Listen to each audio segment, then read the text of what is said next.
أعوذ بالله من الشيطان الرجيم بسم الله الرحمن الرحيم. Sourate 13, Ar-Ra'd, le tonnerre.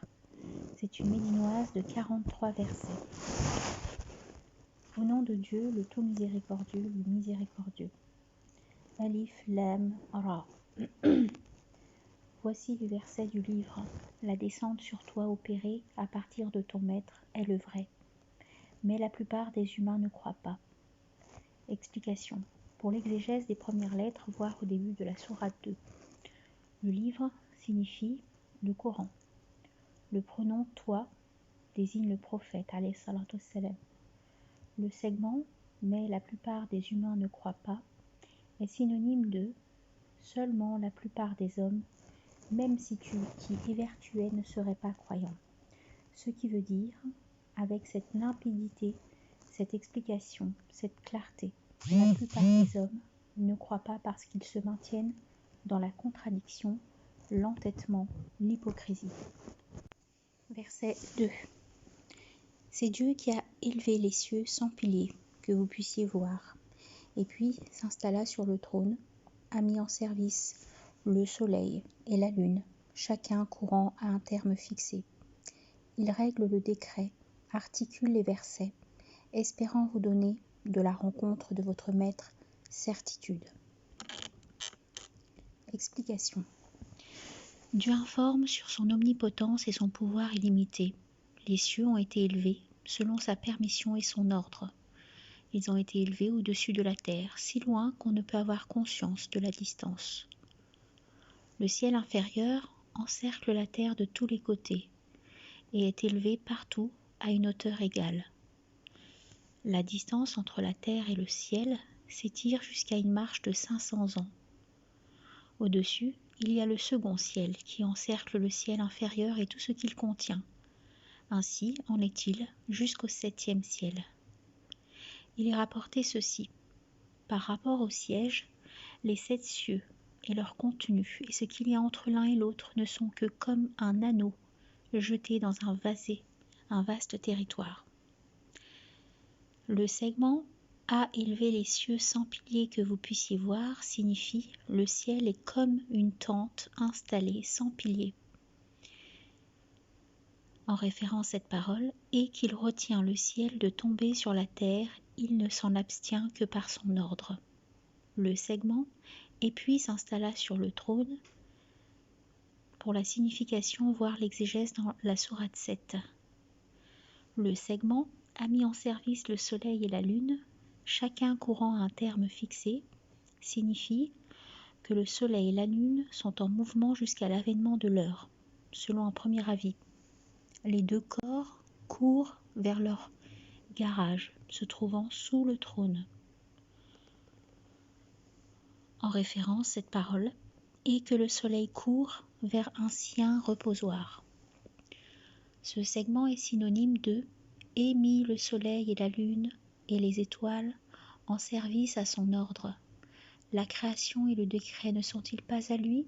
Béni soit Dieu, le maître des univers. » Tous deux montrent bien l'omnipotence de Dieu.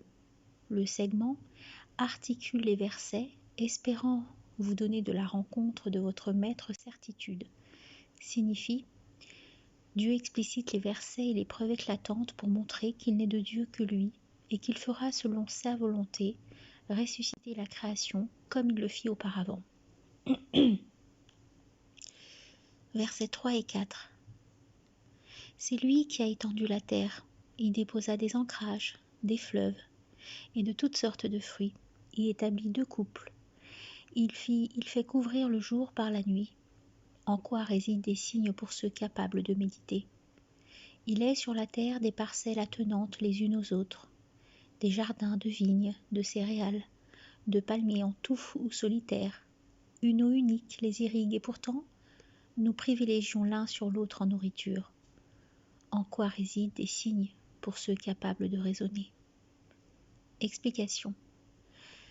Après avoir parlé du monde supérieur, Dieu parle dans ces versets de son omnipotence et de sa gestion du monde inférieur. C'est lui qui a fait de la terre une vaste étendue, avec des monts, des rivières pour irriguer les plantes, aux divers fruits.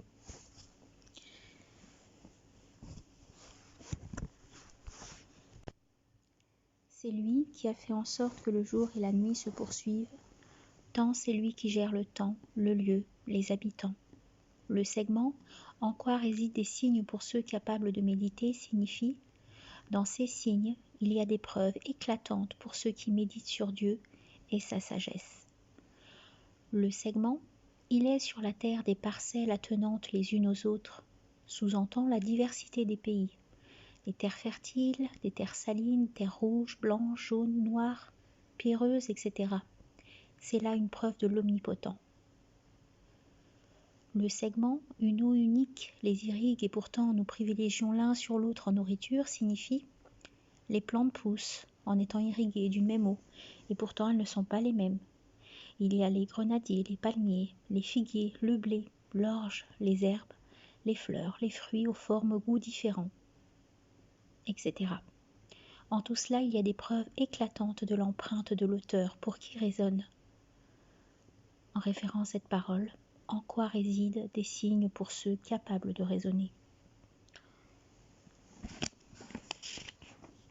Verset 5. Et si tu t'étonnes alors, quel étonnement, que de les entendre dire, une fois redevenus poussière, serions-nous donc dans une création nouvelle? Ceux-là sont ceux qui dénient leur maître, ceux-là porteront au col un carcan, ceux-là seront les compagnons du feu et ils y seront éternels. Explication. Dieu adresse cela à son envoyé alayhi salatu wassalam.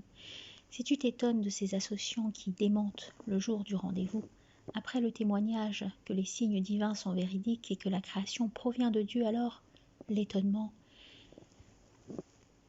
est quand ils disent « Une fois redevenus poussière, serions-nous dans une création nouvelle ?» Quand tout homme sensé et raisonnable a su que la création des cieux et de la terre est plus extraordinaire que la création des humains, en référence à cette parole, où ne voit-il pas que Dieu qui a créé les cieux et la terre, sans nulle fatigue de les créer, a puissance de faire revivre les morts? Mais si, il est omnipotent. Verset 6. Ils te pressent d'avancer la chose mauvaise sur la bonne, mais, avant eux, se sont consommés tant de sanctions exemplaires. Et pourtant, ton maître est plein d'indulgence pour les hommes, malgré leur iniquité. Ton maître est aussi rude en sa punition. Explication. Le segment « Il te presse d'avancer la chose mauvaise sur la bonne » signifie « Muhammad, ceux-là qui te démentent te défient de hâter la punition. » En référence à sa parole « Il te presse d'avancer le châtiment. » D'aucuns souhaitent l'échéance d'un châtiment. Ils veulent l'avancer, ceux qui ne croient pas. Ils ont dit « Maître, presse pour nous notre écrit. » Le segment « Mais avant eux se sont consommés des sanctions exemplaires » informe que Dieu a déjà fait abattre sa punition sur des communautés anciennes, qui sont devenues maintenant un enseignement pour ceux-là qui démentent. Le segment « Et pourtant ton maître est plein d'indulgence pour les hommes malgré leur iniquité » signifie « Si ce n'était son indulgence et son pardon face aux iniquités et aux fautes qu'ils commettent de jour et de nuit, Dieu abattrait sur eux sa punition. » En référence à sa parole, si Dieu imputait aux humains ce qu'ils s'acquièrent, il n'épargnerait nul animal sur le dos de la terre. Le segment « Ton maître est aussi rude dans sa punition » intervient pour rétablir l'équilibre entre le désir et la crainte. En référence à sa parole, s'il te démente, alors dis « Votre maître est détenteur d'ample miséricorde, mais sa rigueur ne peut être détournée d'un peuple de criminels. Ton maître est prompt à punir, et il est tout pardon, miséricordieux. » L'envoyé alayhi salatu wassalam, rapporte-t-on, a dit « Si ce n'était le pardon de Dieu, ainsi que sa rémission, l'existence ne serait tranquille à aucun. Et si ce n'était sa menace ainsi que sa punition, aucun ne se protégerait. » Verset 7. Les dénégateurs disent « Que n'est descendu sur lui un signe de son maître? Or, tu n'es ici que pour donner l'alarme. Tout peuple doit avoir un guide. » Explication. Dieu informe sur ce que les dénégateurs disent par entêtement, dénégation. Ces derniers disaient « Pourquoi ne nous apporte-t-il pas un signe de son maître comme cela a été fait avec les envoyés passés. Ces dénégateurs ont demandé, entre autres exigences, de transformer Safa en or, de dégager les monts et de mettre à leur place des champs verdoyants et des rivières.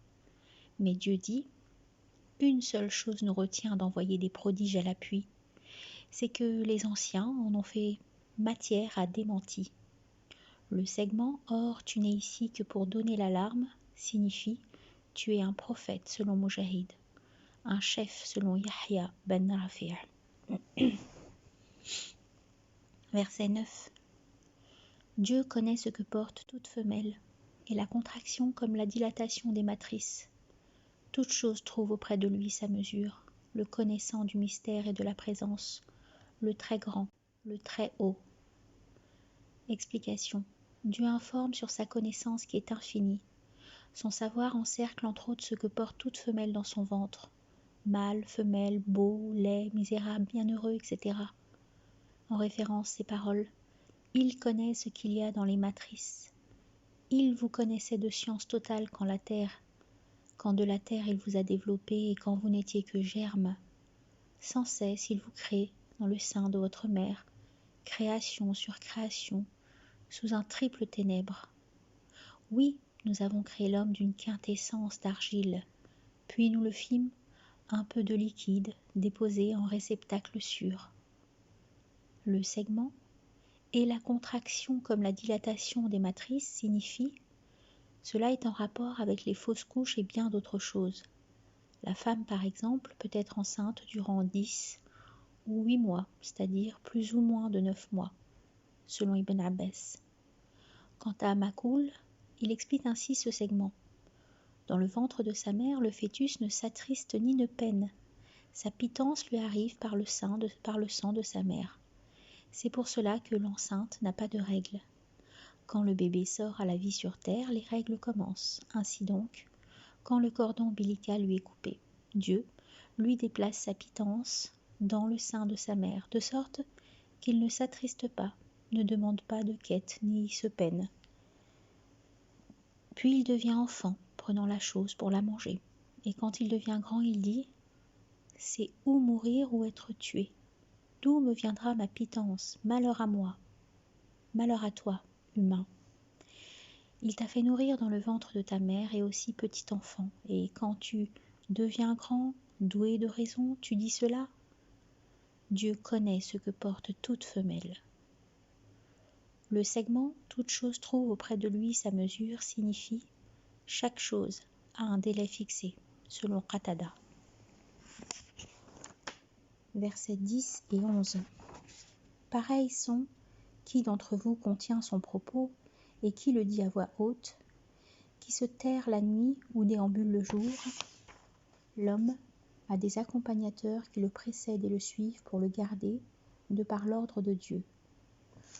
Dieu ne modifie pas l'état d'un peuple qu'il ne l'ait modifié de leur propre chef.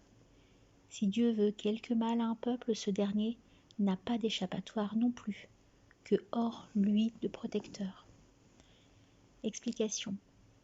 Dieu informe encore sur son infinie connaissance concernant cette fois les paroles et les actes de ses créés.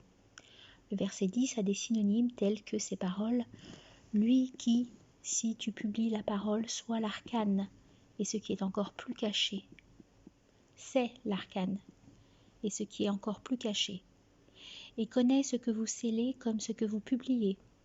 Mais n'est-ce pas que, même enfoui sous leur vêture, il connaît le secret qu'ils recèlent, aussi bien que ce qu'ils publient? Tu ne t'occupes de rien de conséquent, tu ne récites rien du Coran.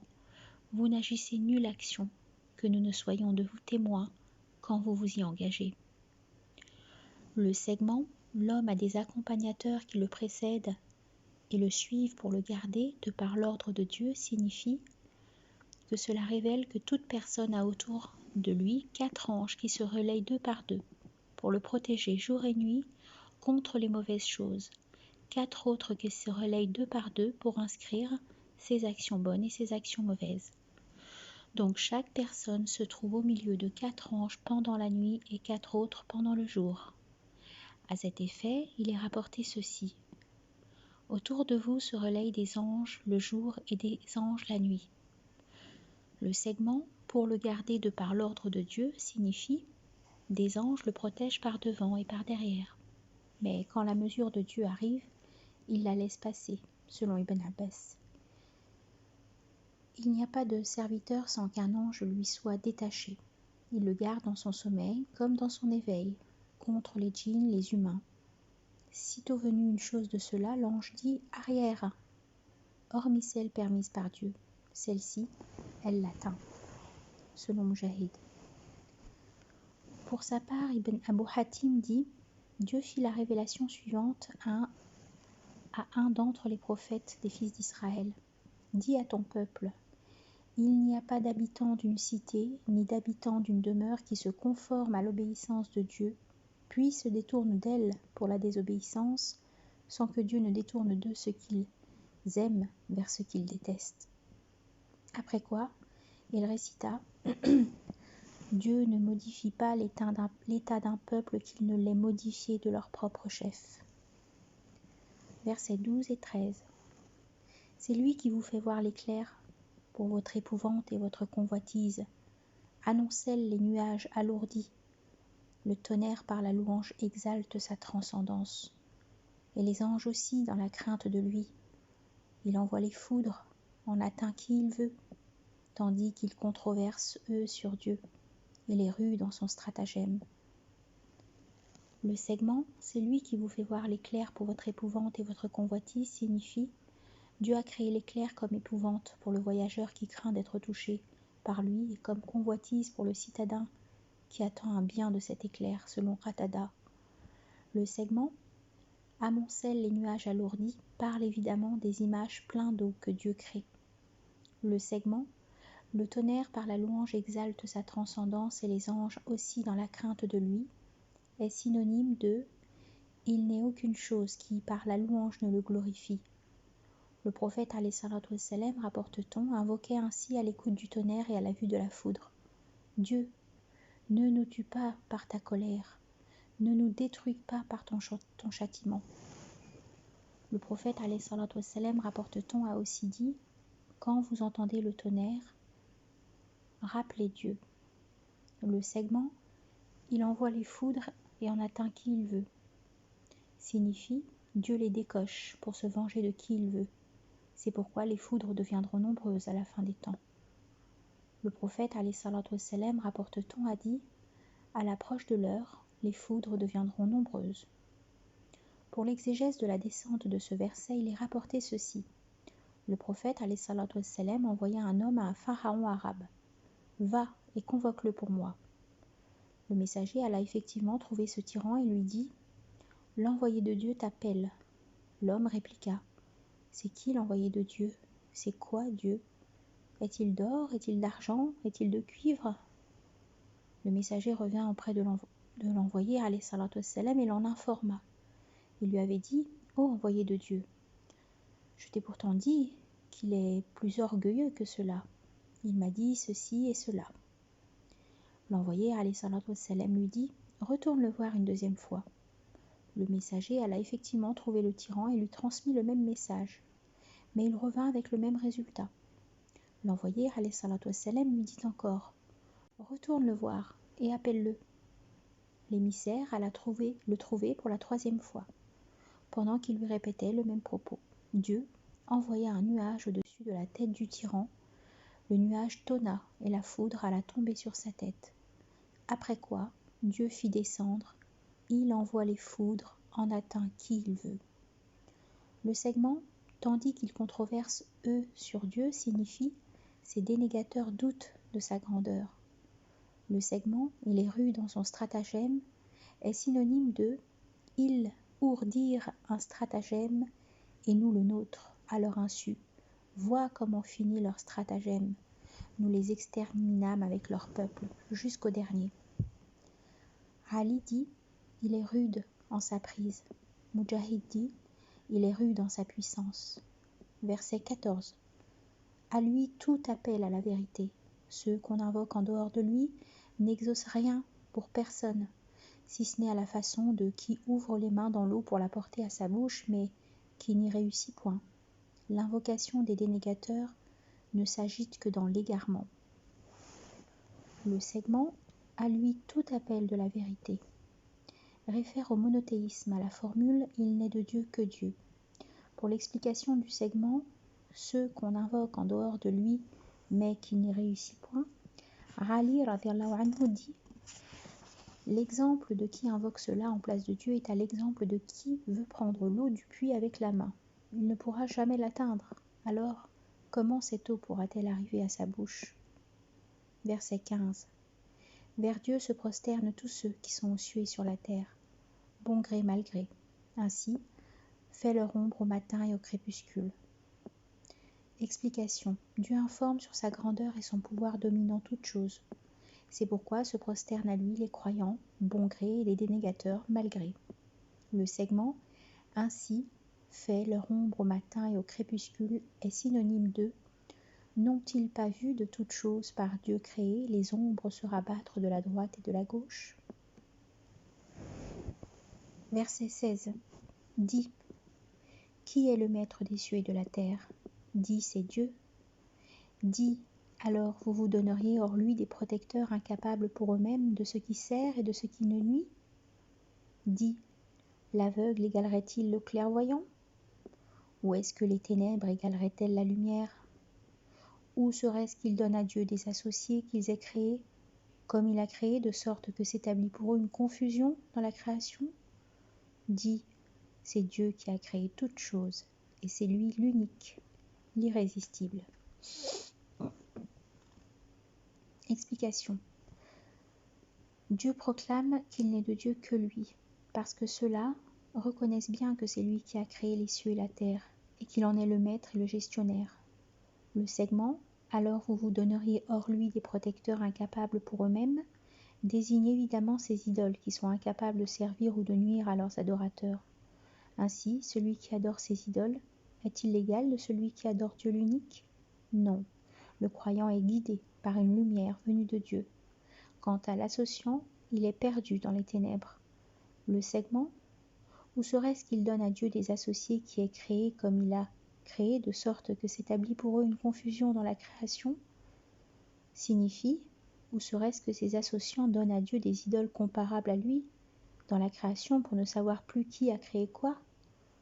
Le segment, c'est Dieu qui a créé toutes choses et c'est lui l'unique, l'irrésistible, vient affirmer que Dieu est lui seul le créateur de tout. Verset 17. Il fait descendre une eau du ciel, des oueds se mettent à couler à leur mesure. Le flux emporte un renflement d'écume, du métal sous quoi on pousse le feu, en quête d'un objet de parure ou d'usage, sort une écume pareille. Ainsi Dieu sépare-t-il le vrai du faux. Quant à l'écume, elle s'évanouit en déchets, et ce qui est utile aux hommes se dépose sur le terrain. Ainsi Dieu use-t-il de semblance. Explication. Ce verset contient deux exemples pour expliciter ce qu'est le vrai et ce qu'est le faux. Le vrai est solide, durable. L'autre s'évapore et meurt comme l'écume des eaux ou les scories des métaux. Le segment, quant à l'écume, elle s'évanouit en déchets, signifie l'écume n'est pas utile, elle se sépare vite, se déchire, se perd entre les bords de l'oued, est fendue par les troncs d'arbres, est soufflée par le vent. Le même destin attend les scories de l'or, de l'argent, du fer, du cuivre. Ce qui reste en définitive est leur liquide qui est utile. Le segment, et ce qui est utile aux hommes se dépose sur le terrain, ainsi Dieu use-t-il de semblance, c'est synonyme de « voilà les semblances dont nous usons à l'intention des hommes, mais il n'est que ceux qui savent pour en tirer raison. » Ibn Abbas dit « Cela est un exemple que Dieu donne pour montrer ce que les cœurs portent à la mesure de leur certitude ou de leur doute. Concernant le doute, l'action bonne ne peut être utile avec lui. Quant à la certitude qui vient de Dieu, elle est utile pour son détenteur. Ainsi, l'écume, c'est le doute, et ce qui est utile, c'est la certitude. Donc, de même qu'on met sur le feu un métal pour prendre seulement le liquide et rejeter les scories dans le feu, de même Dieu accepte la certitude et repousse le doute. Ibn Abbas dit « Les crues transportent ce qu'il y a dans l'oued, les branches, les crottes, etc. S'agissant du métal, sous quoi on pousse le feu, c'est l'or, l'argent, les bijoux, les objets d'usage, le cuivre, le fer. Le cuivre et le fer, par exemple, dégagent des scories. Ainsi Dieu établit-il une semblance entre les déchets des métaux et l'écume des eaux. Ce qui est utile aux gens, c'est l'or, l'argent, et ce qui est utile à la terre, c'est ce qu'elle boit comme eau pour permettre l'émergence des plantes. Dieu a fait de cela un exemple pour parler de l'action bonne qui reste pour le détenteur. Quant à l'action mauvaise, elle se détruit comme l'écume. Ainsi donc en est-il de la guidance, du vrai. Tous viennent de Dieu. Quiconque agit selon le vrai, cela ira à son bénéfice et demeure comme demeure dans la terre ce qui est utile aux hommes. De même pour le fer. On en peut fabriquer un couteau ou un sabre si on ne le met pas sur le feu pour débarrasser les déchets. Ainsi en est-il du faux. Au jour de la résurrection, il disparaît quand les hommes se mettront debout pour le jugement. Ce jour-là, les actions seront exposées. Le faux s'égarera et se détruira. Les détenteurs du vrai seront servis par le vrai. Verset 18. À ceux qui auront répondu à leur maître revient la plus belle part. Ceux qui ne lui auront pas répondu, même s'ils avaient la totalité des trésors de la terre, voire le double, à offrir en rançon, ceux-là, leur compte restera mauvais. Ils auront pour asile la géhenne, exécrable couche.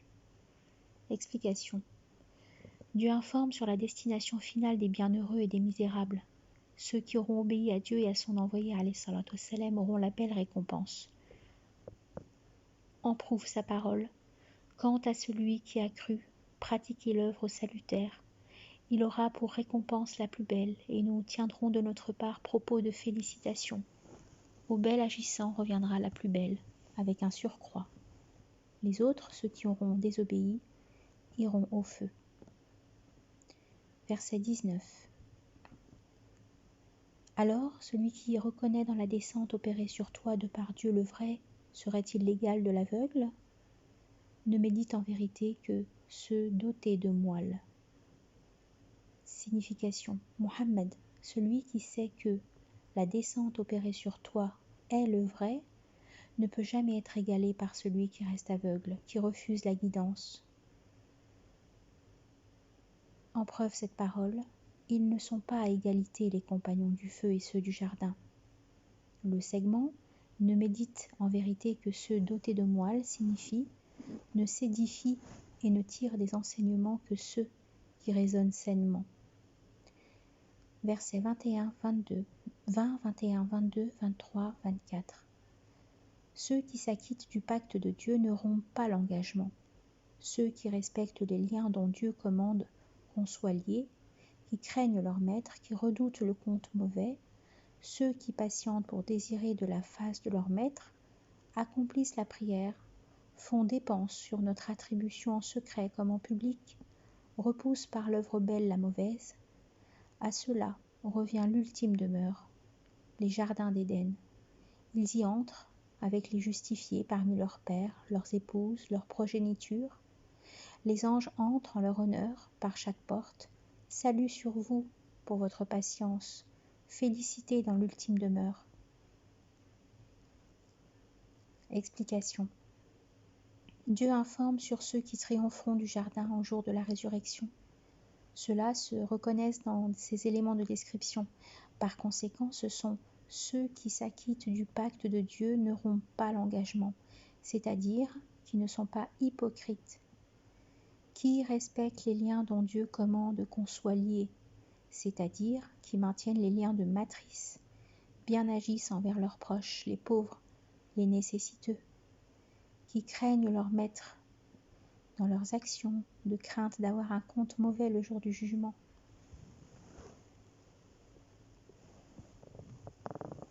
Qui patientent par désir de la face de leur maître contre les interdits et les tentations, qui accomplissent la prière dans ses normes et ses temps, font dépense sur notre attribution en secret comme en public, c'est-à-dire aux épouses, aux proches, aux étrangers pauvres, aux nécessiteux, repoussent par l'œuvre belle la mauvaise, c'est-à-dire répondent avec une action bonne dans la patience à un mal fait contre eux par quelqu'un.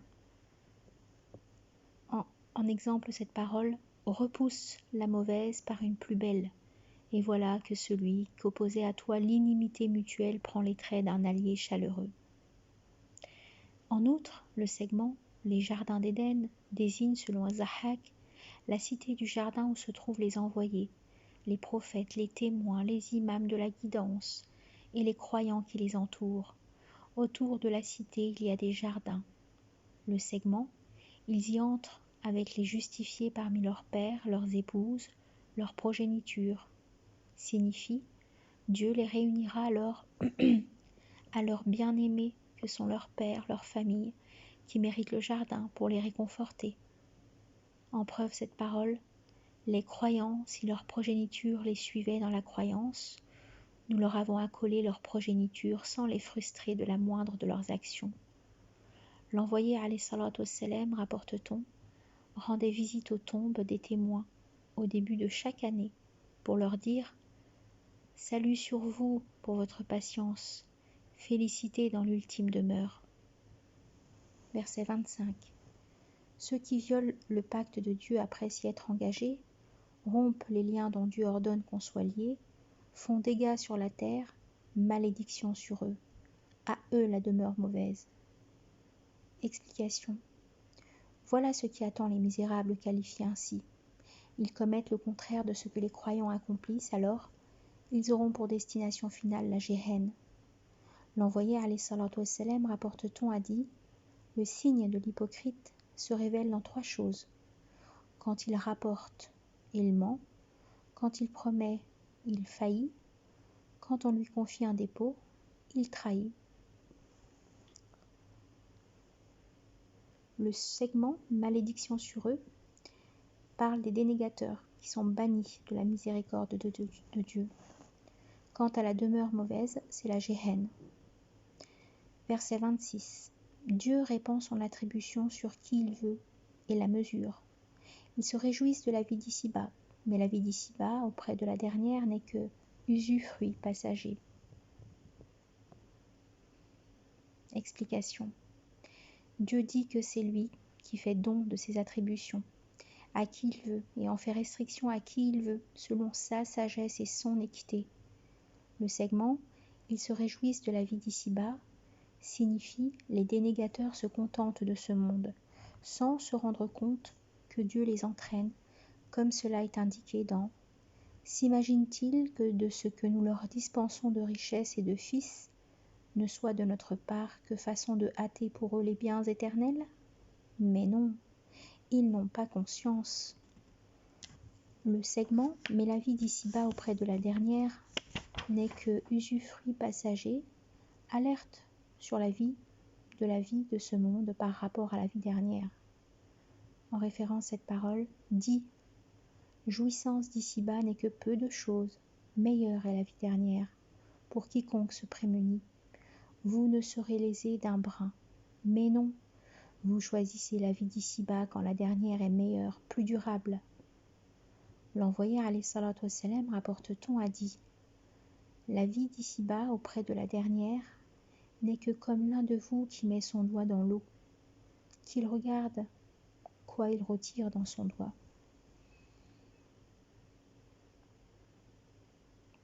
Versets 27, 28, 29. Les dénégateurs disent encore « Que n'est descendu sur lui un signe de son maître ?» Dit « Dieu égare qui il veut et guide à lui qui se repent. Ceux qui croient, de qui le cœur sera sérène au rappel de Dieu. Oui, c'est avec le rappel de Dieu que les cœurs se rassérènent. Ceux qui croient effectuent les œuvres salutaires, bonheur pour eux et splendide retour. » Explication. Dieu informe sur la demande des associants,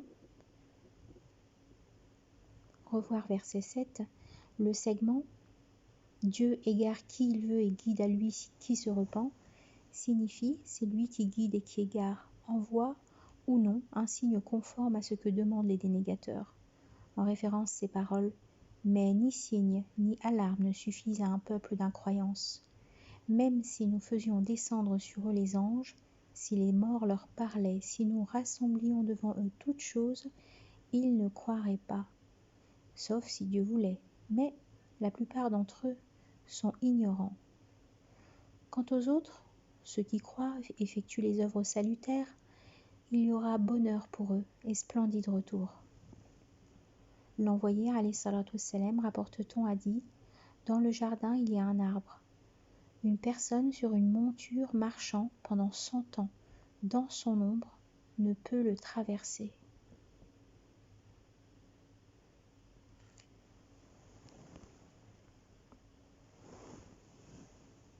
Verset 30. Ainsi t'avons-nous envoyé dans une communauté avec laquelle bien d'autres sont révolus, pour que tu leur récites ce que nous t'avons révélé. Eux, cependant, ils dénient le tout miséricorde. Dis, c'est lui mon maître, il n'est de Dieu que lui.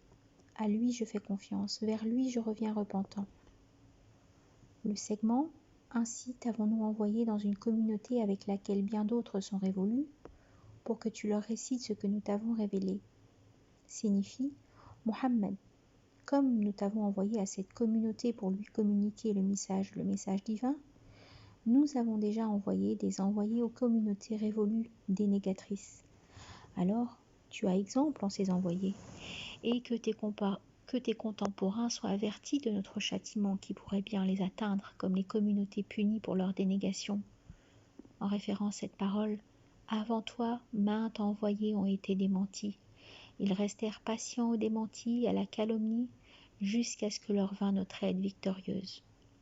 Le segment, eux cependant ils dénient le tout miséricorde, signifie cette communauté à laquelle nous t'avons envoyé, ses membres ne reconnaissent pas que Dieu est miséricordieux. Ses associants refusaient que Dieu est le tout miséricorde, le miséricordieux. C'est d'ailleurs pour cette raison que les associants avaient à El-Hudaybiya refusé, dans le traité, l'inscription de la formule « Au nom de Dieu, le tout miséricorde, le miséricordieux ».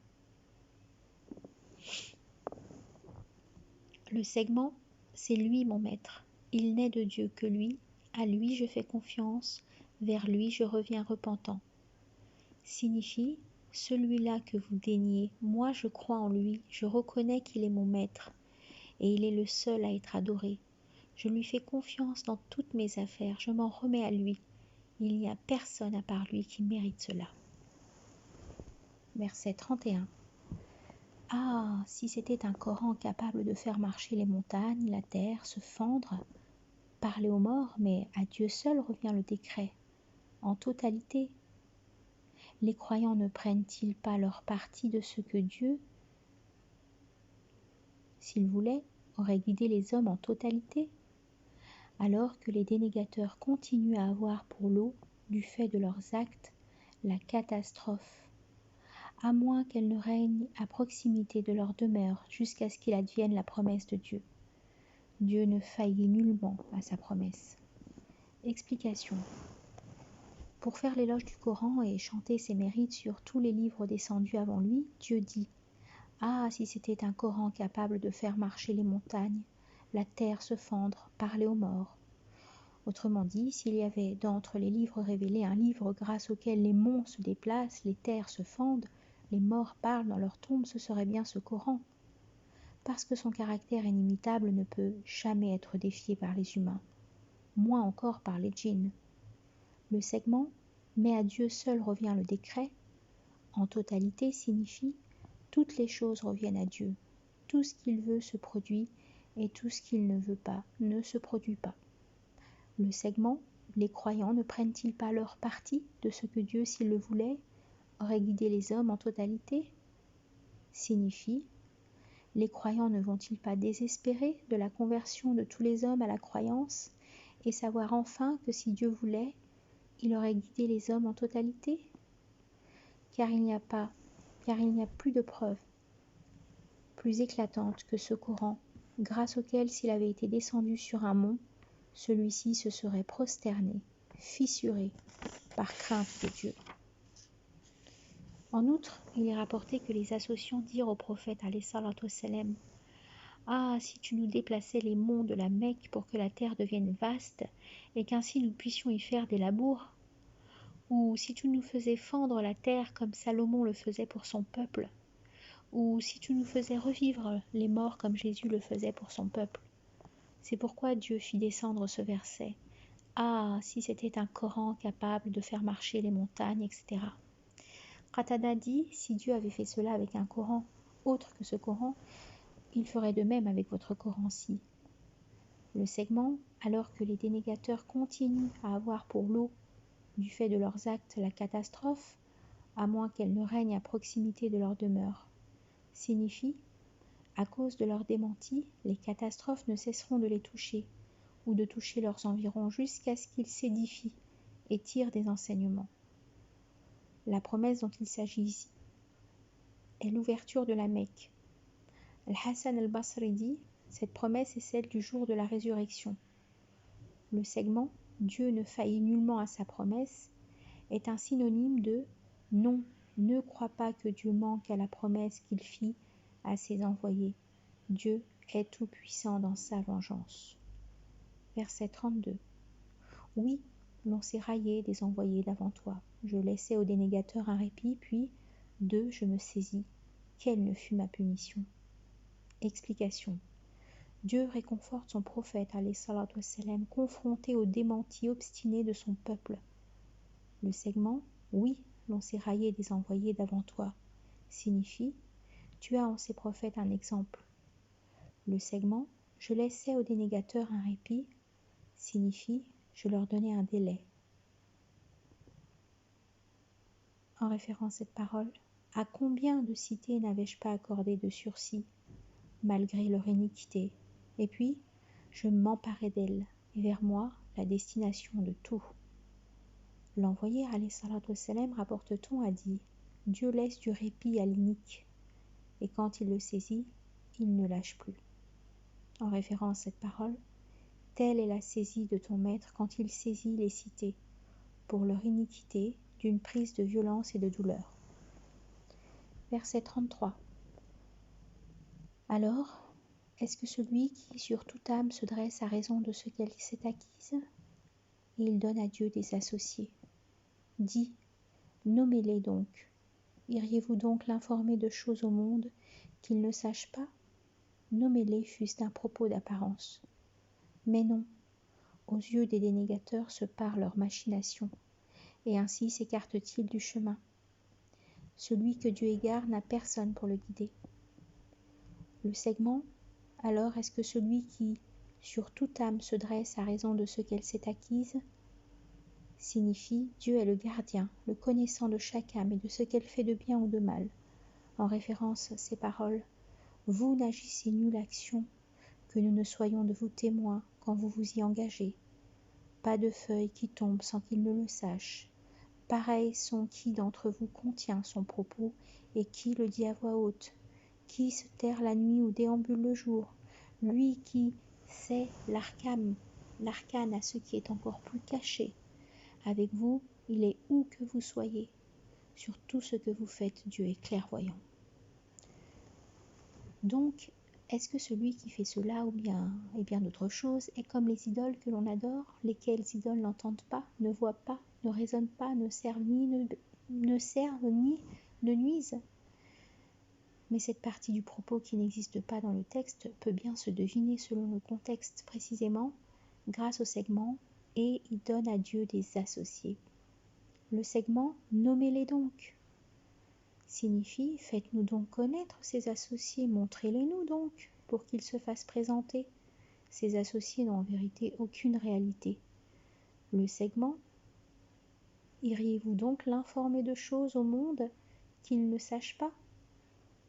signifie « les idoles sont absolument dépourvues d'existence véritable, puisque Dieu sait tout ce qui se passe dans sa création. » Le segment « nomme-les fût-ce d'un propos d'apparence » signifie « vous les associants, vous adorez ces idoles parce que vous pensez qu'elles servent et qu'elles nuisent. C'est pour cela que vous les avez instituées en tant que Dieu. » En référence à parole, elles ne sont que les noms dont vous les avez nommés, vous et vos pères. Dieu n'a pas fait descendre en elles aucune justification. Le segment « mais non » aux yeux des dénégateurs se parent leurs machinations. Ce segment fait allusion à l'égarement où se trouvent ces associants et auquel ils appellent continuellement les gens, selon Moujahid. Le segment « et ainsi s'écarte-t-il du chemin » signifie « les associants dévient ainsi du chemin de Dieu ». Le segment « celui que Dieu égare n'a personne pour le guider » est synonyme de « décidément celui que Dieu veut tenter, tu ne pourras pour lui rien obtenir de Dieu. Pour opiniâtre que tu sois les guider, Dieu assurément ne guide pas celui qui l'égare.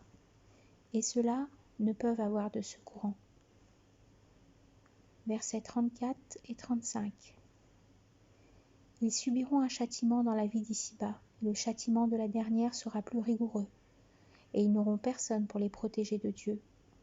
Semblance du jardin promis à ceux qui se prémuniront. D'en dessous coulent les ruisseaux. Les nourritures en sont perdurables, ainsi que l'ombrage. Telle est l'issue des prémunis et celle des dénégateurs le feu. Explication. Dieu cite ce que seront la punition des dénégateurs et la récompense des croyants. Les dénégateurs subiront dans ce monde un châtiment des mains des croyants, la mort ou la captivité.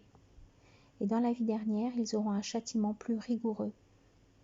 Le prophète alayhi salatu wassalam, rapporte-t-on, a dit « Le châtiment dans la vie d'ici-bas est très facile par rapport au châtiment dans la vie dernière. » Le prophète alayhi salatu wassalam a également dit « Le châtiment dans la vie d'ici-bas a une fin, mais l'autre est permanent à jamais, dans un feu intense, 70 fois plus que ce feu. » En référence à ces paroles, « Or, nous aménageons à qui dément l'heure un brasier qui, même quand il le voit de loin, se fait entendre d'eux par le grondement et la fureur. » Quant aux croyants, ils triompheront du jardin éternel. Le segment, semblance du jardin promis à ceux qui se prémuniront, d'en dessous coulent des ruisseaux, les nourritures en sont perdurables ainsi que l'ombrage. Ce segment est synonyme avec plusieurs autres, comme semblance du jardin dont les prémunis ont reçu la promesse. Il y a là des ruisseaux toujours courantes.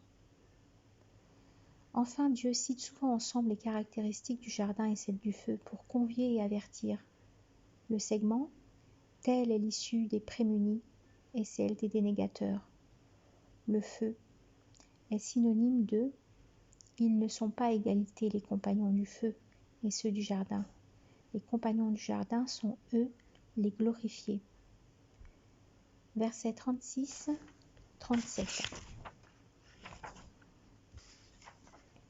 Ceux à qui nous avons transmis le livre se réjouissent de ce dont la descente est vers toi opérée.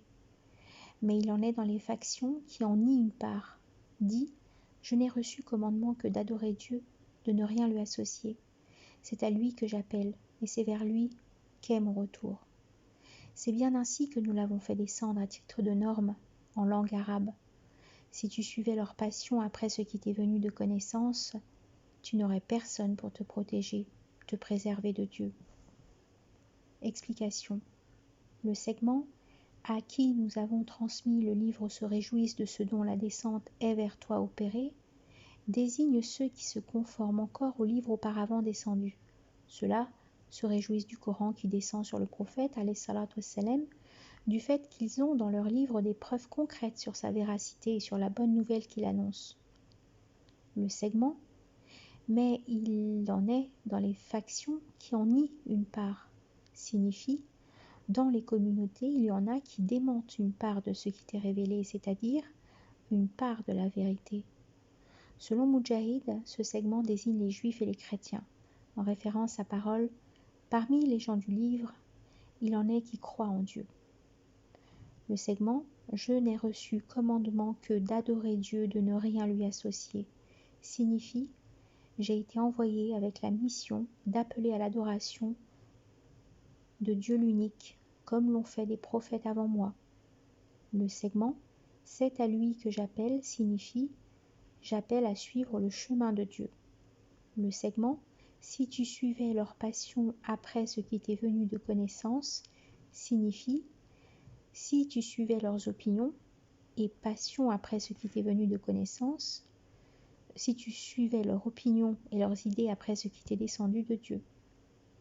Le segment, tu n'aurais personne pour te protéger et te préserver de Dieu.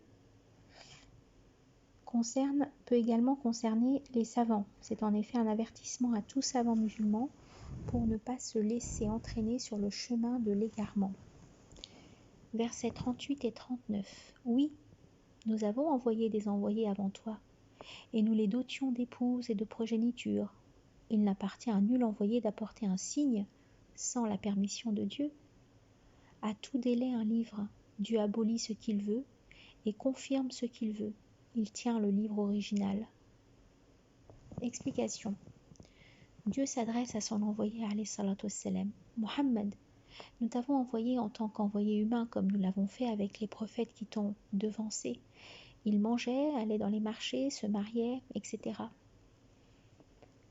Dis, je ne suis qu'un humain comme vous, mais à qui la révélation vient. Le prophète alayhi salatu wassalam, rapporte-t-on, a dit: quant à moi, je jeûne et je romps le jeûne, je me lève et je dors, je mange la viande, j'épouse les femmes. Le segment, il n'appartient à nul envoyé d'apporter un signe sans la permission de Dieu, signifie tout envoyé ne produisait de miracle qu'après la décision de Dieu qui détient les miracles. Le segment, à tout délai un livre, signifie à toute période fixée un livre écrit pour cela. Toute chose a auprès de lui une mesure. En référence à sa parole, ne sais-tu pas que Dieu sait tout ce qu'il y a dans les cieux et sur la terre? Cela figure dans un livre. Cela est pour Dieu bien aisé. Selon Az-Zahhak, pour tout livre descendu, il y a un délai fixé auprès de Dieu, ainsi qu'une mesure déterminée. C'est pourquoi Dieu abolit ce qu'il veut et confirme ce qu'il veut, jusqu'au jour où tous les livres ont été abrogés par le Coran que Dieu a fait descendre sur l'envoyé alayhi salatu wassalam. Mujahid dit, quand il est descendu, il n'appartient à nul envoyé d'apporter un signe sans la permission de Dieu. Les dénégateurs de Quraysh ont dit: nous ne voyons pas que Mohammed possède quelque chose. Alors, pour épouvanter et menacer, Dieu fit descendre cela, voulant dire: si nous voulons, nous lui produirons de notre décret tout ce que nous voulons. Le segment, il tient le livre original, signifie Dieu tient l'illicite et le licite, selon Ibn Jarir. Il tient l'ensemble du livre et son origine, selon Qatada. Il tient le rappel, selon Ibn Abbas. Versets 40 et 41. Que nous te fassions voir de ce que nous leur promettons, ou que auparavant nous te recouvrions, à toi la communication seule incombe, et à nous le compte. Ne constate-t-il pas que la terre que nous assaillons, nous la rétrécissons par les frontières? Dieu décide. Point de réplique à sa décision. Il est rapide à faire le compte. Explication. Dieu s'adresse à son envoyé alayhi salatu wassalam: Mohammed, que nous te fassions voir de ce que nous promettons à tes ennemis comme humiliation et punition dans ce monde, ou que nous te rappelions à nous avant cela, ta mission est de leur transmettre notre message. Tu t'es acquitté de ce devoir. Quant au compte, il dépend de nous. C'est nous qui allons juger et rétribuer chacun selon son action. En preuve, cette parole, c'est à nous qui ferons retour, et ce sera encore à nous de dresser leur compte. Le segment, ne constate-t-il pas que la terre que nous assaillons, nous la rétrécissons par les frontières, signifie, ne voit-il pas que nous ouvrons pour Mohammed les pays, les uns après les autres, selon Ibn Abbas? Ce segment est synonyme de « c'est ainsi que nous avons aboli ce qu'il y avait de cité sur votre pourtour ». Verset 42. Leurs prédécesseurs aussi avaient machiné. À Dieu appartient la machination totale. Il sait ce que toute âme s'acquiert. Les dénégateurs sauront à qui revient l'ultime demeure. Explication. Dieu dit, leurs prédécesseurs avaient machiné aussi contre leurs prophètes et avaient bien voulu les bannir de leur demeure. Mais notre machination avait été toujours plus forte, puisque nous donnions à chaque fois l'issue finale à ceux qui se prémunissent. En référence à sa parole, lors les dénégateurs usent contre toi de stratagèmes, Ils ourdirent un stratagème et nous le nôtre, à leur insu. Le segment, il sait ce que toute âme s'acquiert, signifie Dieu connaît ce qu'il y a dans le fond de chaque âme, et il rétribuera en conséquence chacun selon son action. Le segment, les dénégateurs sauront à qui revient l'ultime demeure, signifie l'ultime demeure sera en définitive à ceux qui suivent les envoyés. Verset 43. Les dénégateurs disent « Tu n'es pas un envoyé ». Dis « Dieu suffit comme témoin entre vous et moi » et aussi « Qui détient la science du livre ?» Explication. Le segment « Les dénégateurs disent « Tu n'es pas un envoyé » signifie « Mohammed, ces dénégateurs-là te démentent quand ils disent que tu n'es pas envoyé par Dieu. » Le segment « Dieu suffit comme témoin entre vous et moi » signifie « Dieu est témoin que j'ai transmis son message et il l'est également de vos mensonges et de vos fabulations. » Le segment « Et aussi qui détient la science du livre » parle selon Ibn Abbas de ceux d'entre les juifs et les chrétiens qui sont savants de leur livre contenant l'annonce du prophète alayhi salatu wassalam. En prouve cette parole qui suivent l'envoyé, le prophète illettré, qu'ils trouvent chez eux inscrit dans la Torah comme dans l'Évangile. Ou alors ne serait-ce pas pour eux un signe que ce soit connu des docteurs d'Israël ? Fin de la sourate.